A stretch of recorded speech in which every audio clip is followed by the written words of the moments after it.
Quel est le programme ce soir? Eh bien, ce dimanche, hélas, va enterrer l'été et nous plonger dans la nostalgie de ces jours brûlants où nous vivions heureux avec le soleil.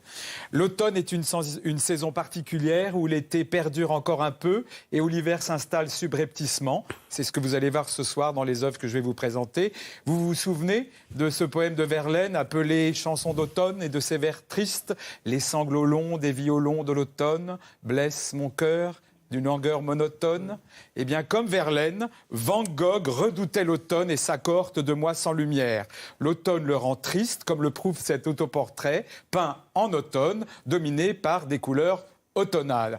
On connaît les paysages de Van Gogh explosant de couleurs et beaucoup moins ses rares peintures d'automne. Dans ce tableau, il montre 3 arbres avec feuilles et un qui les a déjà perdus.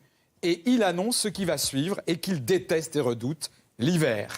Des artistes se sont intéressés aux 4 saisons, comme Arcimboldo, qui n'a pas été pris au sérieux de son vivant, mais qui intrigue et amuse tout le monde aujourd'hui. Arcimboldo a une spécialité, composer des portraits uniquement avec des fruits et des légumes. Arcimboldo est un sacré joueur. Regardez bien, voici une belle corbeille regorgeant de légumes d'automne. Sauf que, dans l'autre sens, dans ce sens-là, le panier devient un chapeau ridicule qui écrase un homme goguenard aux joues dodues et aux lèvres comme refaites à Hollywood, composées de champignons.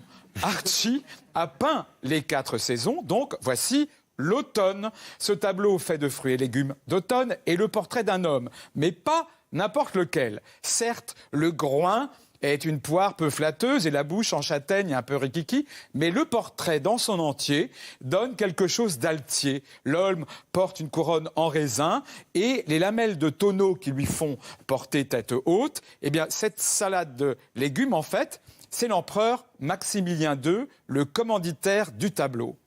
Comme Arcimboldo, un compositeur s'est lui intéressé à l'automne et c'est Antonio Vivaldi. Bien sûr.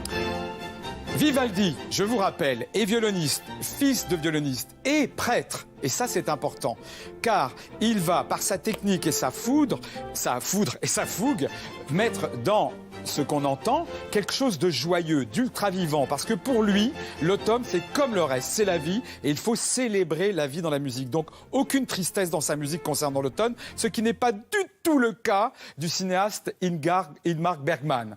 Pour Bergman, l'automne, c'est la saison des confessions, bien au chaud, même si dans son film, Sonate d'automne, elles sont glaciales. Pour Bergman, l'automne, c'est aussi la métaphore de la fin de la vie, du personnage, en l'occurrence, joué par Ingrid Bergman. Mais c'est important de le rappeler, le film est aussi, il a été fait pour elle, qui est à l'automne à l'époque de sa carrière. Et Sonate d'automne est le dernier film de cinéma d'Ingrid Bergman.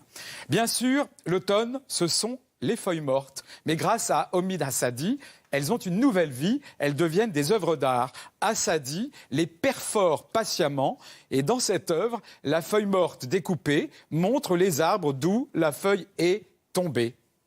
Et qui ne connaît pas Les feuilles mortes de Prévert, chanson écrite pour le film de Marcel Carmé, Les portes de la nuit, sorti en 1946. Le film fut un bide. Personne ne remarqua la chanson interprétée par Montand. Et quelques années après la sortie du film, une star américaine a mis au monde ceci. The Falling Leaves.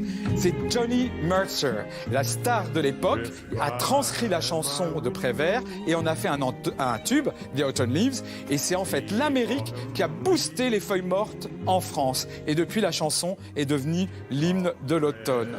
Ah, au fait, je voudrais que vous vous souveniez de quelque chose.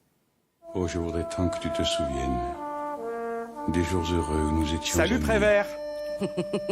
Merci.